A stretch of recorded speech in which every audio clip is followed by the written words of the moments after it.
Support for this show, Politics Done Right, comes from politicsdoneright.com, publishers of How to Make America Utopia, Take Away the Economy from Those Who Rigged It, As I See It, Class Warfare, The Only Resort to Right-Wing Doom, It's Worth It, How to Talk to Your Right-Wing Relatives, Friends, and Neighbors, and other books written by Egberto Willis. Welcome to another edition of Politics Done Right. I'm Egberto Willis, your host. Today, we are honored once again to have the one and only Thom Hartmann. Thom Hartmann is a New York Times bestselling author of over 30 books and the number one progressive radio host in the entire country, probably the entire world, you know. He's been doing this for decades. His show airs on Sirius XM, radio stations nationwide, and on Free Speech TV. Thom, welcome once again to Politics Done Right. How are you doing today? Oh, thanks so much for having me, Egberto. It's always so great to hang out with you. Well, I mean, it's great having you. Yeah, well, let me tell you, Thom, I want to cover a very important subject with you. In January, you wrote an article titled The GOP's 60-Year Conspiracy to Kill Our Democracy. None dare call it treason, but I will. You would not imagine the number of other progressives and other leaders from other organizations who have actually sent me. I mean, I read it. Okay. I read the paper when it came. I read it when it came out. Sent it. And it's interesting because just recently, Chuck Pinocchio from that's working on the Medicare for All sent me that article, and he says, Egberto, did you see this article? And I'm like, come on, Chuck.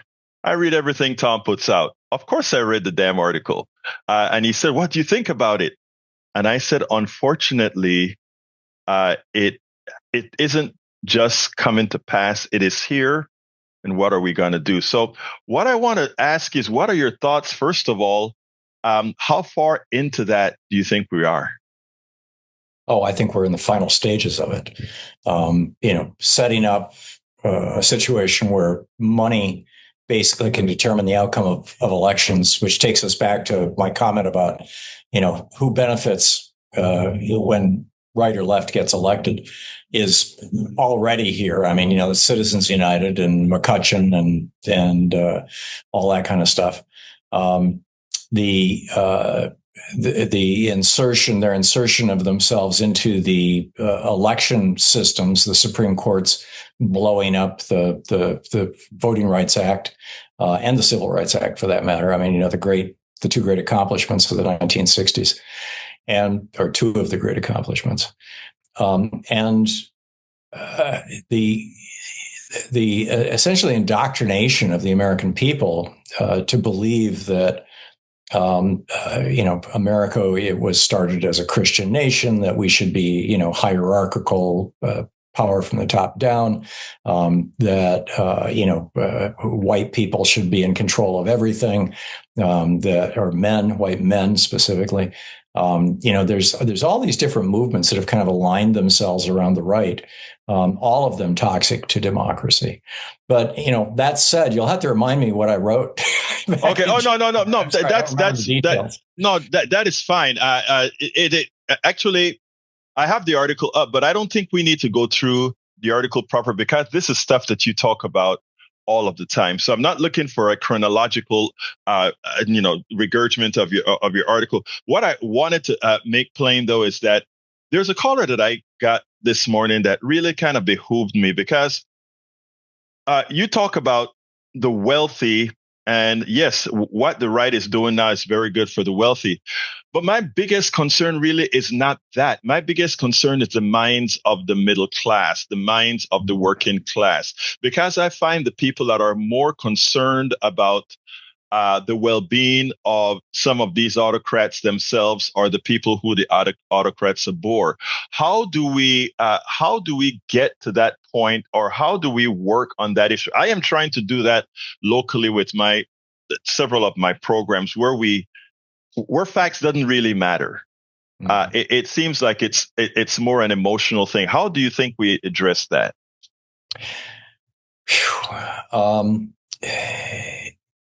there have been a number of messages that have been coming out of the right since the 60s, really, in a big way, but in particular since the Reagan Revolution, the 1980s. And one of the more toxic ones is the so-called Great Replacement theory that Trump and Vance and all these guys are into, which is that wealthy Jews are paying to have Black people and Hispanic people replace white men in the workplace and in social situations and in the media and all that kind of thing. And, it's just these are, I don't know if you've ever seen Birth of a Nation, the 1913 movie that Woodrow Wilson right. The White House, yeah. That created the revival of the Klan in the 19-teens. But that's essentially the message of that movie too, only in the language of the early decades of the 20th century. And so that is particularly potent and deadly to democracy and to our society. Another is Rush Limbaugh and his feminazi thing, just this idea that men should be in charge and women should be disempowered. And we're seeing that in multiple dimensions. We're seeing it in the battles around abortion and women's rights more generally. We still don't have the Equal Rights Amendment passed, and this goes back to the 19-teens as well. It's been more than 100 years since it was first proposed. So, and then of course there's just the general hate on the queer community. So it reminds me of the old cartoon, where the fat cat is sitting there at the table with, a Black guy and a working class white guy. And they've all got a plate with cookies in front of them. And the fat cat's got, this giant pile of cookies. And the Black guy has got one cookie and the white guy's got 3 cookies. And the billionaire says to the white guy, that Black guy wants your cookies. And I mean, that's what's going on. And it's not a new story. It's a story as old as humanity, arguably. But it has been fine-tuned and tweaked. Lee Atwater back in the 80s talking about, N-word, N-word, N-word. Well, you can't say that anymore. So code, we say forced busing, or we say, things like that, and now it's gotten even more subtle than that, but everybody understands what these dog whistles are. So, when they talk about so-called cultural issues, and also now it's, let's go after trans people, who are the first people Hitler went after, actually. Because they're the least powerful of all the minorities and the least likely to garner widespread support. You look at these, this creating a sense of victimhood while creating victims out of the people that are being alleged to be the perpetrators, is so destructive to our society. It's so destructive to our social cohesion. It's so destructive to democracy itself. And it can be so powerful. I mean, we saw this with the Willie Horton ad in George Herbert Walker Bush back in the day against Michael Dukakis. We've seen it over and over and over again. And Reagan, the first speech that he gave when he was nominated to be president in 1980 was at the Nebosha, I'm sure I'm mispronouncing it, County Fair, outside of Pittsburgh. Mississippi. Exactly, Mississippi. In fact, Sherman and Cheney were murdered. The 3 civil rights workers. So this has been a strategy of the GOP and the right in general for a long, long time, and and they're continuing to do it, and it's continuing to hurt America. I've been trying a new narrative as far as when it comes to racial issues. Pointing out to my audience, I guess any one of these audiences here is predominantly white. And what I try to promote is that the reality is most of these racial issues, they don't harm Black folks or Latinos or whatever per se. I mean, they are actually hurt the white working class, because the underclass has been the underclass forever. They know pain. They know, they've lived it. The ones that haven't lived it is the ones that are going to be eaten now. As I always tell them, that capitalism has a formula, and that formula, based on that formula, you're the last one to be eaten, but you're going to be eaten. And it's amazing that folks respond to it when they actually understand it, not from a just a fact-based modal, but from, wait a minute, I think I've been hoodwinked. The problem is, how do you get it in a mass fashion? Now, you have a humongous platform that I wonder, how is that message going over? Yeah, well, I think that's a great way of framing it, Egberto. There's also a labor dimension to this, which I failed to mention, which is the continuous vilification going back to 1947 with Taft-Hartley of labor unions and so-called union bosses. And all this kind of stuff. So I think your point is really, really well made. And white men are the victims of this. And we have seen, in 1981, when Reagan was sworn into office, about 2/3 of Americans were in the middle class, where with a single paycheck, you could buy a house, you could buy a new car every 2 or 3 years, you could take a vacation, you could put your kids through school, and you could save enough money for retirement. 2/3 of America. It's 45% of America now, and it requires 2 paychecks instead of 1. We've seen wages have gone up 8% since 1981 for working class people. Wages have gone up 350% for the top 1%. And when you look at the top 1/10 of 1% or 100th or 1,000th of 1%, you're seeing, exponential thousands of percent, massive explosions. And of course, this is all the result of both labor policy and tax policy that Republicans have been promoting. So, the GOP has been screwing us for 40 years in a big way, based on foundational stuff that goes back way beyond that, before that. But it got real systematic with the Reagan Revolution. Dr. Wolf came out with a graph that showed, whereas wages went up not wages, but income went up for the upper classes, what went up for the lower classes is credit. In other words, they got access to easy credit, and they had the semblance of prosperity instead of real prosperity. And that's how, even as they were being ripped off, that they were, as the middle class is being ripped off, they still had that semblance of prosperity because they had a hell of a lot more credit that they could use. And the thing about it is, now that their credit is starting to run dry, their people are all wondering. My concern is now that we're getting close to an unrecoverable path. And I think, but at the same time, I also think that, and you tell me what you think about that. I think that people are starting to realize that they are, in fact, being screwed. And a lot of them, even though it's hard to admit, a lot folks don't like to admit that, okay, I've been hoodwinked all this time, as they realize that they've been hoodwinked and it wasn't those other people, those brown and black folks, that really caused their problem. What are they going to do? Yeah. Well, and that's the thing. I mean, we need to wake people up to the fact that they're being screwed by the overclass, by the morbidly rich, and it's time to join the rest of us in the resistance. Now, again, I am saying that at least with some of the audience that I'm seeing here, the feedback that I'm starting to get, there are two camps. There's a very small camp of these people that just live in some other reality. It doesn't matter that Trump and Musk are feuding right now. They're still both right. Yeah, they're still both right. But there are another set that are coming to our chats, etc., and they're saying, "Oh, we see it. I have this cousin. This cousin sees it now." But it just seems like there is a particular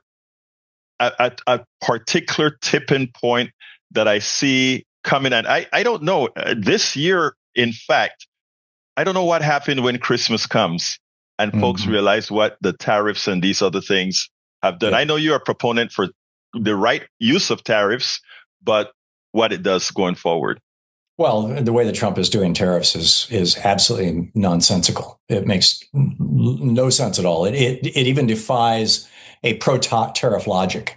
You don't impose tariffs on countries. You impose tariffs on products, and you do it strategically, and you do it intentionally, and you do it through Congress, so that manufacturers know that this is going to be in place for way beyond one presidential term, and therefore we can plan, we can build factories, we can bring manufacturing back home, things like that. So go ahead. Today he said, the economy is still going 139,000 jobs. He also said, and we're bringing in a lot of money in tariffs. Yeah. I went on the radio and I said, yes, he's bringing in a lot of money in tariffs. Your money. He taxed exactly you right. to bring that money.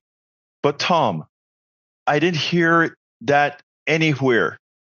They're just putting out what he said. Yeah. But nobody, our media. This is the tragedy of consolidated media, Berta, where basically 5 or 6 companies control about 90% of all the media in America, and their mess. I mean, these are multi-billion-dollar companies run by multi-millionaires, and they're dumbing down their message first of all to make it acceptable to, the average American has an 8th grade reading capacity, probably thinking capacity. So they want to make it palatable to them, but also, they would really rather not discuss these issues, not just because they're complex in some cases, but because they don't reflect well on the priorities of the morbidly rich. So, here we are. Trump, though, I think is shooting himself in the foot with the tariffs, and I think that we're going to see the effect of them, the consequences of them, in a big way starting in September. Back to school, and then Halloween, and then Christmas. Those are the 3 big purchasing events where people are going mostly to China, and those ships are not coming to the United States right now. And unless he cleans this up really soon, and I don't think that's going to happen, because he had this phone call with Xi recently, and Xi basically told him to go screw himself. He's like, oh yeah, we're going to have a deal, not to worry. Xi just loves me, right. And that when Trump starts going off like that without any specifics, that he got told to go screw himself. Well, it's funny because they own a lot of our credit, $800-something billion to be exact. You just have to tell them that he's releasing some of that, and the bond market goes berserk. Now, I am also concerned about the Democratic Party. What are your thoughts as far as whether they are going to be ready to meet what's about to happen? Well, the big challenge that the Democratic Party has is twofold. One is that the big money is with the Republicans, and the Supreme Court changed the rules of the game. It's as if the NFL said, whichever team gives us an extra $1 million can have an extra 3 men on the field. You could pretty much predict who's going to win, and the Supreme Court basically made that kind of a call, in politics. So, number one, you've got that as a problem that the Democratic Party faces. And there's a huge debate inside the party about what to do about that. You've got the so-called moderates, and this is the second aspect of this problem, who want to be able to continue taking money from big corporations and billionaires, and in fact increase that. And then you've got the progressives who are saying this is where we went wrong in 1992. In 1992, Bill Clinton campaigned on what he called the New Covenant, his New Covenant speech, which I recommend people look it up and read it. I mean, it was just a brilliant speech. It was a very progressive speech. It was, FDR and LBJ rolled into one. But when it came time to actually run the campaign and buy the campaign ads and everything else, and keep in mind, this was before Citizens United, but this was still post Buckley versus Vallejo and First National Bank versus Bellotti. Those were in the late 70s, where money was first recognized as speech. Yeah. Were first recognized as persons by 5 Republicans on the U.S. Supreme Court. The Bellotti decision was actually written by Lewis Powell himself, and in 78. So.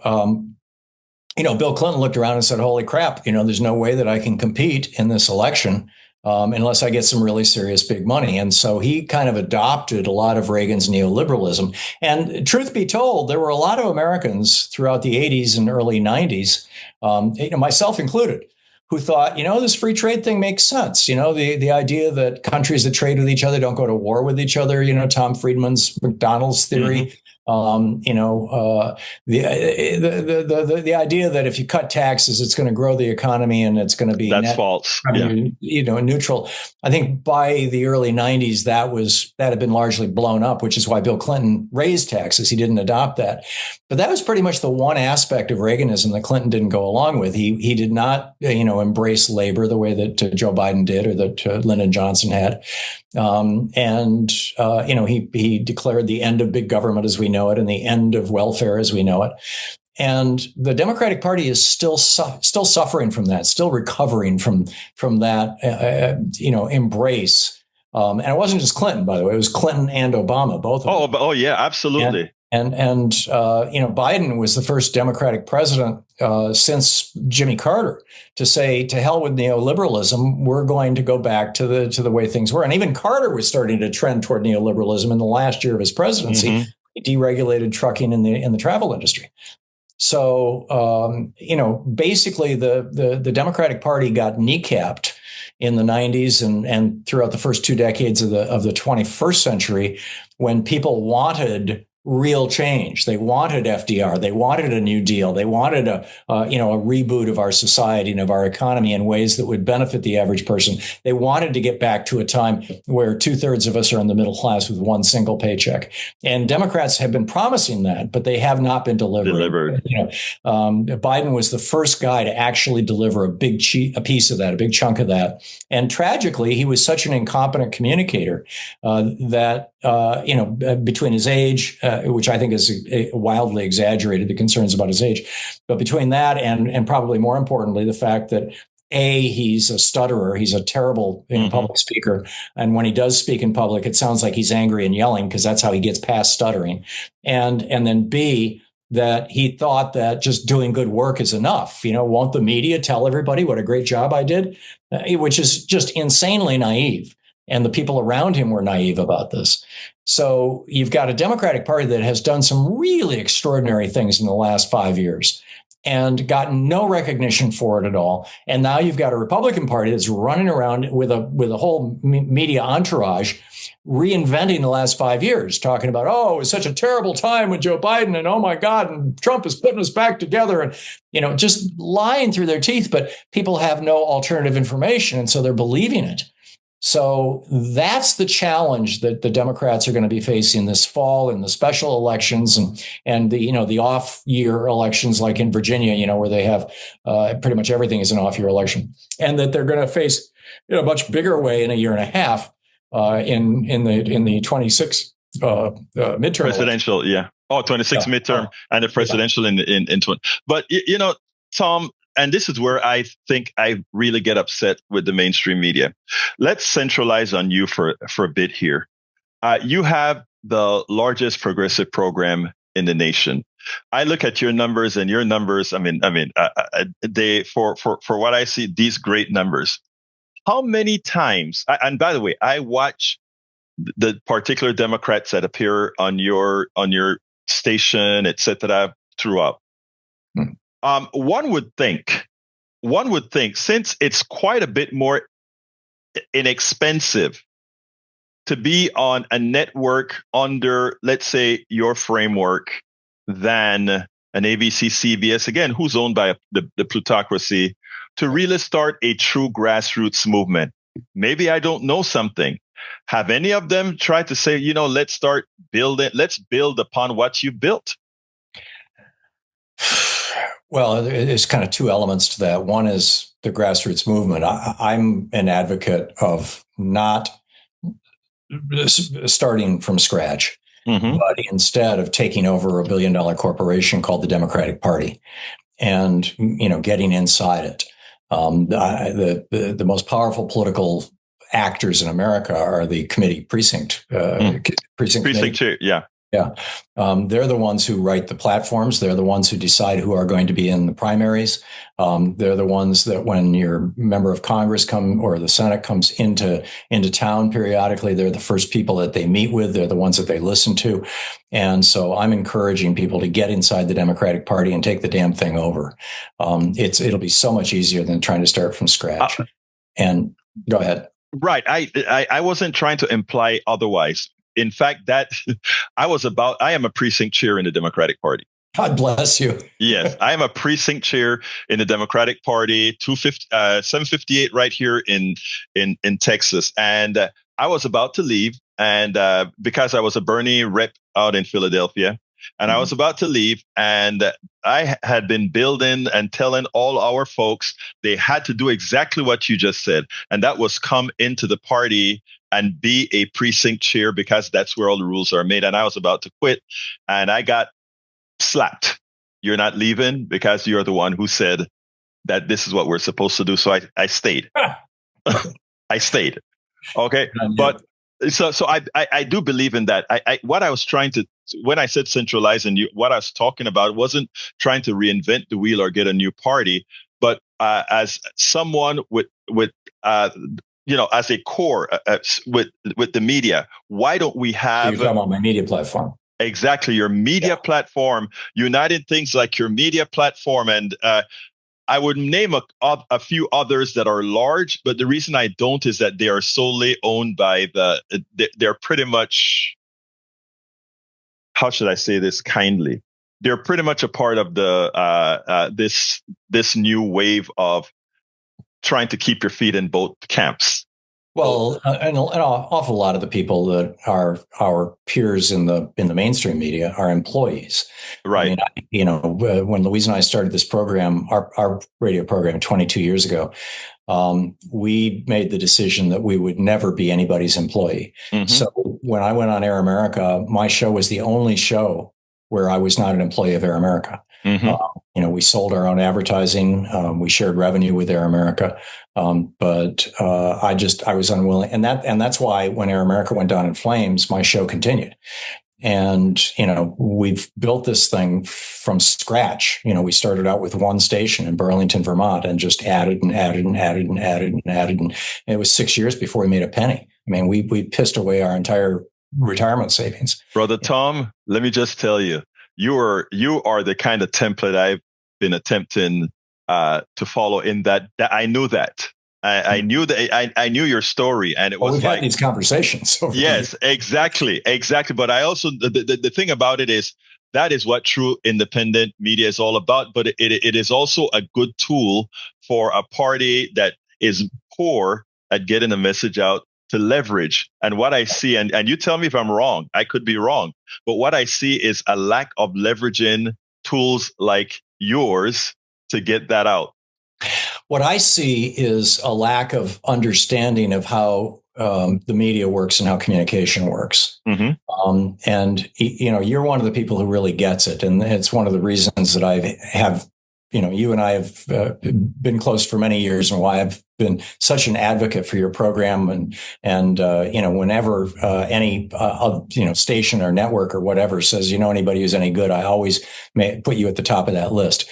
But what I sadly learn when I visit some of my affiliate stations and listen to the programming that they're putting on is that an awful lot of it is unlistenable. Yeah. That people just don't understand the basic rules of podcasting or of broadcasting. They don't understand that you have to belt the show out. Mm-hmm. They don't understand that you have to modulate your voice. They don't understand that you've got to be sure to not just do complaint radio and mm-hmm. just recycle the news every day. You've got to actually, go to the bigger picture. You've got to help people understand why this is important. Right. You've got to put things in the context of what individuals can do. There's a whole level of, or layers of complexity there that Rachel Maddow, when she and I were both on Air America back in the day, thank you. I think we were the two who were doing this. We were the mm-hmm. two who were digging deep into topics, really exploring them in some depth, trying to do these bigger. And she continues to do that on MSNBC, yes. And I continue to do that on my program. And it just always blows my mind when people sit around going, "Why is Rachel so successful?" And then you turn on, MSNBC, and what do you get? You get a former Republican spokesperson on TV who says, let's talk about what everybody else is talking about, and let's do it with three people who are, pundits. Right. And let's have an inside baseball conversation. And really good communication, good radio, good podcasting, always is one person to one person. I'm never talking. I mean, Talkers Magazine says I have an audience of 6 million people. I'm never talking to 6 million. I'm always talking one person, one Exactly. person at a time. There's only one person on the other side of that camera. And so, number one, I mean, I think I just went through 3 or 4 of the kind of basic rules of broadcasting, which you know so well. Mm-hmm. Most of our peers tragically don't. So I've written in the past about how to do good podcasts and how to do good broadcasting, but it never seemed to stick for anybody. And so I kind of gave up on it. When early Air America days, I used to go around and try and teach this stuff, actually, Mm-hmm. Visit our affiliates and talk to their local talent about how to do good programming. The 5 different kinds of programming that there's, news-driven programming, there's caller-driven, and with news-driven programming, your show is the weakest part of your show is if it's a slow news day. Exactly. Your show's only as good as your callers. Guest-driven, your show's only as good as your guests. Complaint radio just, burns people out. Mm-hmm. And then finally, there's host-driven, which is what Rush Limbaugh pioneered. Actually, Father Coughlin pioneered. True. Yeah. And it's the most powerful, the single most powerful, that people build a relationship with the host, and the host is mostly talking to the people. I mean, I'll have maybe 5 guests a week, out of 15 hours of programming, and none of them are on there for more than 15 minutes. Which is not to trash talk having guests, and I'm honored to be your guest right now. Yeah. But the point is that you can carry a show. I know you can do that because you do it regularly. You can pick up the stories and give meaning to them and connect with your listener. But most people don't, and it doesn't occur to them that that's what they need to be doing. That they need to be building a personality and a relationship with their listeners. I actually think, Tom, one of the reasons why is they have the wrong mentors, if you will. I mean, I watch I watch a hell of a lot of your programming, and I watch how it actually hit people. I don't know if you remember the coffee party days when we brought you to DC to do some of all these things, and it was always watching how you were able to bring the subject at hand, and I think you nailed it. You have to have that one-to-one communication, and with my much smaller audience, that is the one thing that keeps me doing as we try to grow. And it's that one-to-one. In as much as you have 1,000 people, you're talking to that one person. That's and right. You have a relationship with these people, and these people expect to see you every time at that time, and you make sure that you're there for them. But anyway, look, I'm going beyond your time, and I know you're a busy man. So please give me a closure. Where do we go from here? What should we be doing to help mitigate this stuff, man? Yeah. Well, I always close my show with democracy is not a spectator sport. Get out there, get active, tag, you're it. And I think that that's the message. And I know that's also, your primary message that it's up to us. We have to do this. We have to talk to our friends and neighbors. We have to be active on social media. We have to get out on the streets. We have to reach out to our legislators. We have to get inside the Democratic Party and turn it into something that's actually, going to be a good progressive instrument for positive change in America. We've got to fight for this country. Generations of people before us shed blood for us to have the right to have these conversations. And, and not just you and me. By the us, I'm talking about anybody who is watching, everybody who is watching, every single one of us. We all have an obligation to not just this country, but to this meme, this idea of democracy that power flows from the people, not from the leaders. The nation is governed by the consent of the people, and that's powerful, powerful stuff, and we need to continue carrying that message forward. Thom Hartmann, New York Times best-selling author, over 30 books, and the #1 progressive show. Thank you so kindly for having been on Politics Done Right. It's always an honor and a pleasure to hang out with you, Egberto. Thank you so much for inviting me.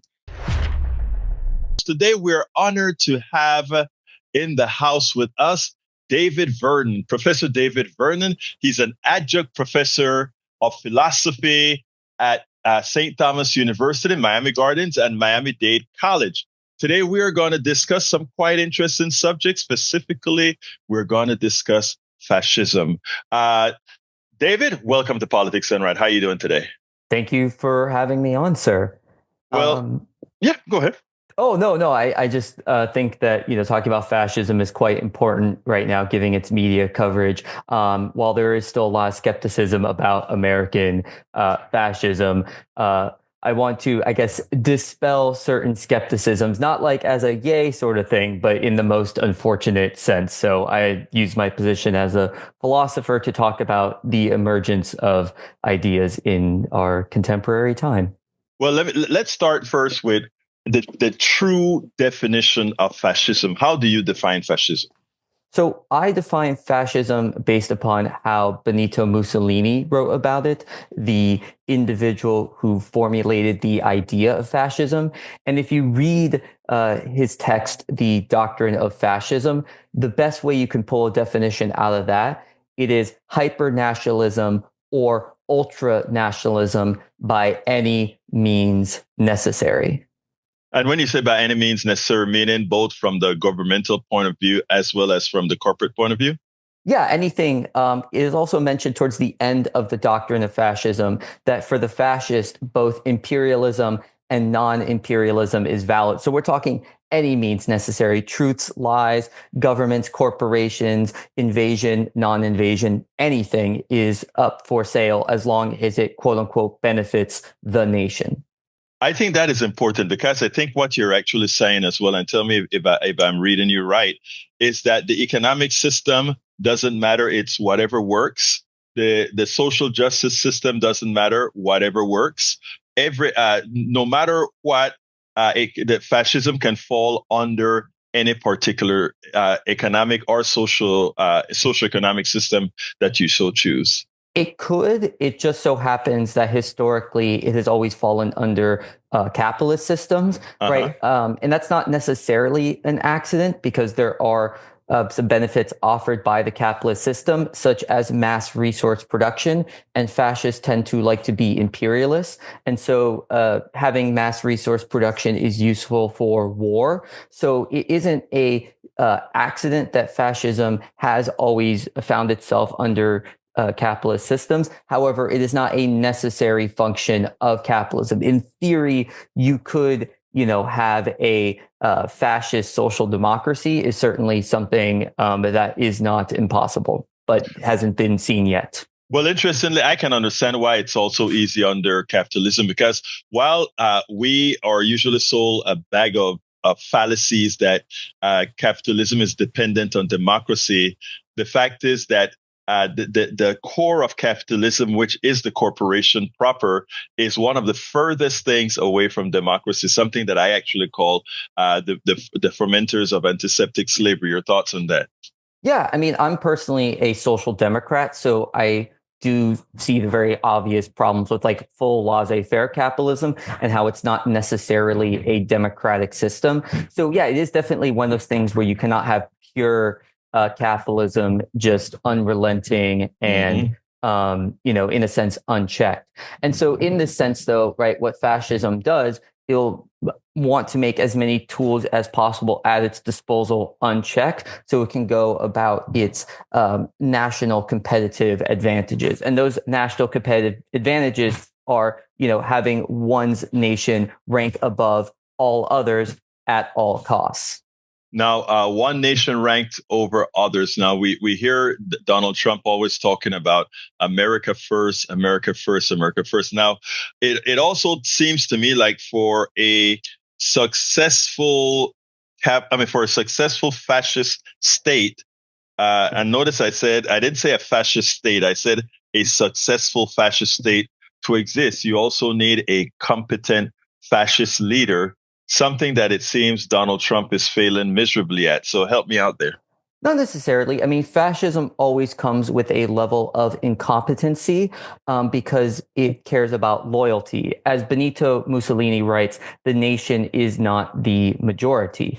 A really good example of this is Batista in Cuba, right? In Batista's regime, right, he hired a lot of loyalists, and a lot of these loyalists were, well, morons, right? They were just kind of like strongmen, morons and bullies, right? They weren't necessarily the best people for any, given job. And the thing that kept Batista's, power going is that the U.S. was complicit. It wasn't like, yay, we're happy that he's here. John F. Kennedy spoke against him, but it was still like not enough of a problem. And so in this though, right, we actually do see a lot of incompetencies in fascism. Yes, there are individuals who partake in fascism that are unfortunately intelligent and help in that regard. We can see this in many individuals in Adolf Hitler's circles, despite being weird cultists. Many of them were quite competent generals and economic administrators. And so, yeah, fascism doesn't have to be competent to even be successful. Let me hit the point again, because I agree with everything that you've said. I don't know if you necessarily see where I was going with my question, and that was, I think Mussolini was a very competent guy. Now, the people that become loyalists, inherent to become a cultist or a loyalist means that you have to have some level of incompetency, because again, you don't have faith in yourself to be able to be just this type of a loyalist. We can also look at, let's say, look at Hitler.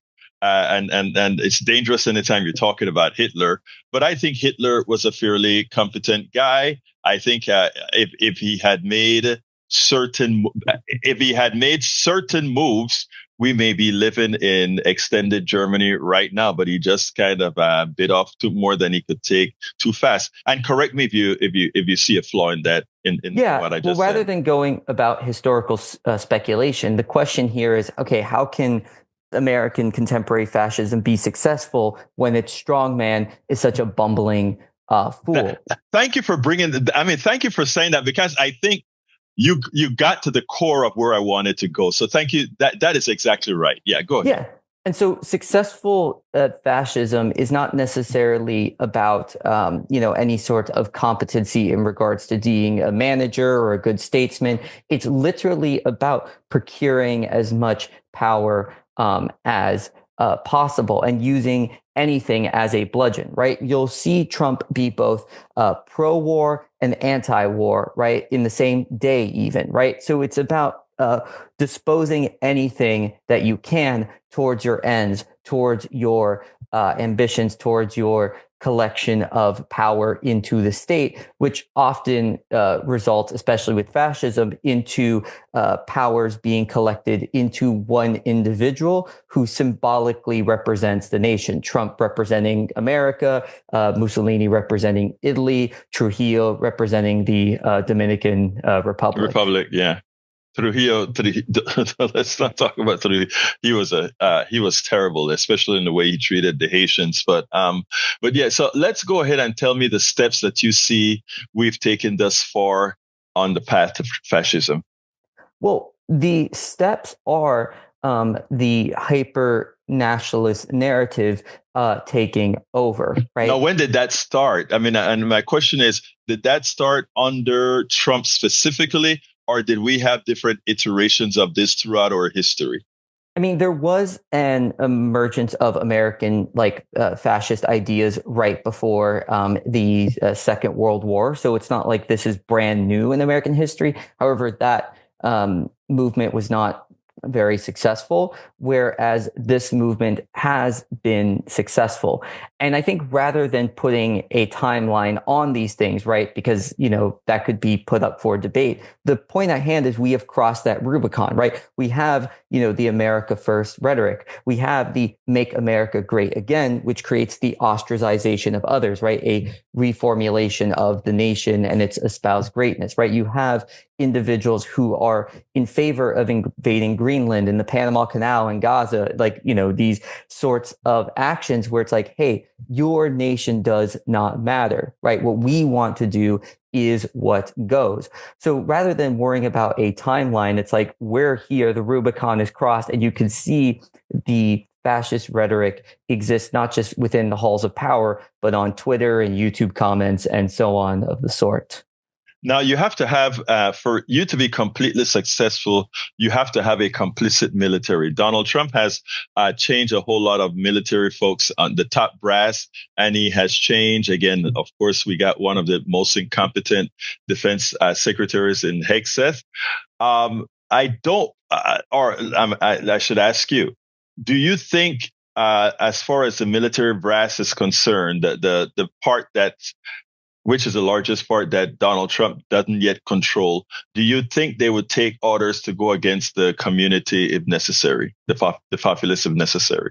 At the end of the day, I cannot speculate on individuals' personal psychology, but obviously it is worrying when that sort of rhetoric even comes up, right? Where you have, during the Black Lives Matter protests, right? Where you even have him even hinting at the idea of shooting protesters in the leg, right? Mm-hmm. That is, the type of rhetoric that could go downhill, especially when you have about 25% of Americans with full certainty on board. And so the concern at hand is I cannot read someone's psychology, but the more these rhetorics get put out and the more people take on to them, the more likely that a loyal arm of individuals who enact physical power will be used by Trump. And rather than worrying about the military, which is a big concern, we can also see the clear and present danger with ICE being used like a Gestapo. Now, right now the courts are coming back on that. Do you think, based on what you're saying, do you think that likely Trump will in fact disregard the courts as they continue to rule against what he's doing with the Gestapo? Well, he has cited verbally multiple times a fondness for Andrew Jackson. And one of the most famous things that Andrew Jackson said is that the court has made its ruling, now enforce it. And so I'm not sure how historically knowledgeable Trump is or isn't, but certainly he's kind of following that model with the Supreme Court being like, hey, they don't have a enforcement mechanism. Meanwhile, right, like I have Kristi Noem with DHS and I have my own personal, wannabe Gestapo, if not already there, and meanwhile, the Supreme Court has 9 people in robes. Now, we had looked at the Constitution with its separation of powers as pretty ingenious and pretty good. I always thought that the Constitution had some very severe flaws. Specifically, it's a capital document and not a total humane document. Is there anything that can be done? Because that statement that Andrew Jackson talked about or mentioned that now enforce your rule, it's concerning because it's right. There's no mechanism within the Constitution for the Supreme Court to enforce its rulings. Yeah, I mean, all Republican systems of government exist in part due to norms. We can see this with the Venetian Republic, which gave way to oligarchy. We can see this with the Roman Empire, which gave way to imperial dictatorship due to corruption with the literal position of dictator in the Roman Empire. And so in this, right, like you have very smart people, come together, make a useful document, a document that has room for progress and change. But, there's human fallibility no matter how smart everyone in the room is. And so the concern at hand in regards to kind of counteracting an individual who does not want to follow norms and customs is other people making sure that their feet are held to the fire. And we had plenty of opportunities for this to happen with Trump, right? Like even an impeachment post January 6th would have been a very strong example, right? And also disallowing him from running because he participated in an act of treason. But there was a lot of fear about, right-wing individuals committing violence and rising in the streets, which makes a lot of sense, especially after January 6th, where there was literally an instance of right-wing violence and threats, including, a gallows rope outside of the Congress building for the then vice president. Now, so in that light, how reversible? Because I still think we're very reversible. My opinion, I don't know what you think. How reversible are we from how far we've crossed the Rubicon? Well, I think the problem with crossing the Rubicon is you can never go back, right? So there will always be changes as a result. Once an idea enters the zeitgeist, it doesn't really disappear ever. It may not hold as much popularity or as much sway, but like ideas don't really get burnt out, right? It doesn't matter how many, book burnings there are, funny enough, right? The ideas and the notions still exist. The narrative still exists. It's very hard to fully erase history and actions. And so in that sort of sense, right, there is going to be a large population of Americans for a long time coming that will hold on to American fascist viewpoints, praise for Trump, and be okay with American blatant imperialism and blatant anti-immigration sentiments and et cetera, anti-trans sentiments and et cetera of that sort. It's interesting because that you say that, because it goes as bad as to say that there are some people now in the right wing that's been talking about bringing back the institution of slavery as not a bad thing and not a wrong thing. So, I mean, that gives credence to a lot of what you said, that once it gets into the zeitgeist, that it is hard as hell to get out. And that has been over, several hundred years now, and it's still a possibility. Yeah, and this isn't just an American thing. Like, we can see this with how Japan fails to properly talk about the rape of Nanking, right? And so at the end of the day here, one of the kind of downsides of, ideas getting into the zeitgeist is that, yes, free expression is more important than, than being like, oh, we need to police every idea, because then that creates a 1984 slippery slope.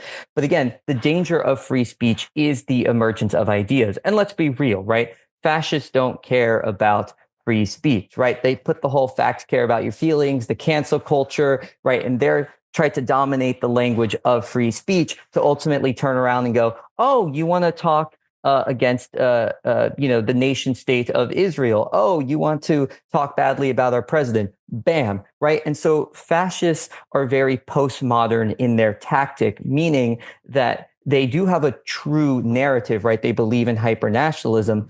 But aside from that, they'll just throw any narrative into the wind. They'll throw any idea into the wind to funnel anyone towards their cause of hyper-nationalism, right? They'll try to get people on trans issues, economic issues, America, F yeah, in that Matt Stone, Trey Parker type way. Any tool at the disposal will be used to pipeline towards hyper-nationalism. Well, David, two things. One more question, and then the first one is, where do we go from here? How do we close this baby out? And the other question is, what should I have asked you that I didn't ask you? And answer them in whichever order you prefer. So I think what can be done is a genuine counter narrative against fascism and a willingness to be postmodern, right? A lot of times leftist ideas are very hyper-rational, which there is room for hyper-rationality. However, right, there's been this disattachment from feelings and other narratives. And so it's not about giving into the necessarily the things that fascists want or act, right? Because you see a lot of that, unfortunately, happening compromised with fascism. Rather, it's being like, well, that's stupid, that's weird, that's dumb, right? So this openness about calling it out. Is that necessarily going to change anything? Maybe yes, maybe no. But the point at hand being, I think it's important when fascism emerges anywhere, right? Just as any horrible extremism emerges anywhere, give it a middle finger. So, and that could implement change or that could not. But I think it's important to, to face for it. one's personal value. Yeah, to both face it for both one's personal values and for the potentiality of change. And now, what would you have liked me to ask you that I didn't? Honestly, at the end of the day, there is no things that necessarily need to be asked. I think the only thing that's important to pay attention to is propaganda, rhetoric, changing ideas, right? We can see a strong example of this being anti-immigration, but all of a sudden, right, oh, we need to let the Afrikaners in, right? Oh, pulling specific clips from the EFF, right, without giving the context. So I think the important thing in general, whether you're left, you're right, you're center, you're this, right, be careful about dogma, right? Always investigate, double check ideas, look at perspectives, because if you don't, right, there is a single rhetoric that takes over, and we can see the harmful effects of that with emergent fascism. David Vernon, adjunct professor of philosophy at St. Thomas University, Miami Gardens, and Miami-Dade College. Thank you so kindly for having been on Thank Politics you for having Done me, Right. sir. Now, I just said the people who are the biggest defenders of these programs, the biggest defenders of these programs, are the ones who are losing the most. Theirs are the ones, and as they lose the most, they're fooled into believing that we are the ones responsible for their demise, when it is their own acceptance, willful ignorance of what's going on. So check this out. I want you to listen to, this is what I've spoken about this a lot of times, but it's always good to get this kind of reinforcement. When you have the mainstream media coming out and telling red states something they should have been constantly telling them over and again, that, hey guys, red states, you are the ones that are going to suffer the most out of the great, big, beautiful bill. You are going to be the ones suffering like this. Is this a bill that hurts people more in red states than blue states? And then does this face tremendous backlash come November next year in the midterms? You first. Alex, I'm glad that you mentioned this, because the disproportionate amount of folks that are dependent on Medicaid are in red states. And I think that is one of the reasons why Holly's, trying to sound the alarm. It's also one of the reasons why Linda Murkowski is getting so much favor for Alaska specifically, because clearly she is on the fence. And one of the individuals that I'm looking at is Susan Collins, because she is trying to decide where she's going to be politically. And she realizes that she needs to be able to bring all this money back to her state in order for her to have a safe election. At the end of the day, it's negotiations. I used to do appropriations a long time ago when I was a Hill staffer. And when you see the people that are holding out, they're often the ones that are going to reap the biggest benefits back to their states. And guess what? Collins decided I can't vote for it. So she was one of the 3 Republicans who voted against it. They coerced Murkowski into signing the bill by giving only Alaska, gets breaks from the Medicaid stuff. She gets breaks for the whalers. She gets breaks for all these other folks for her yes. And then she gets interviewed. And what did Murkowski say? Murkowski says, I hope the bill fails in the House. And why do I hope the bill fails in the House? Because it's a bad bill.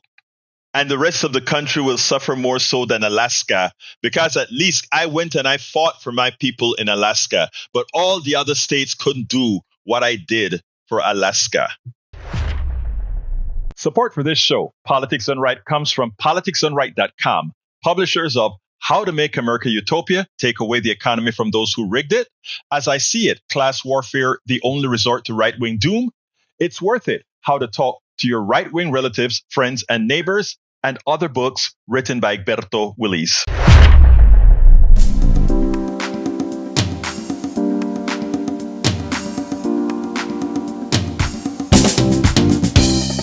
Welcome to Politics Done Right. I am your host, Egberto Willis. This is a progressive program that will take the mystery out of politics. This is the program that will encourage you to make sure government becomes we the people. Whether you are liberal, progressive, conservative, or otherwise, you get to hear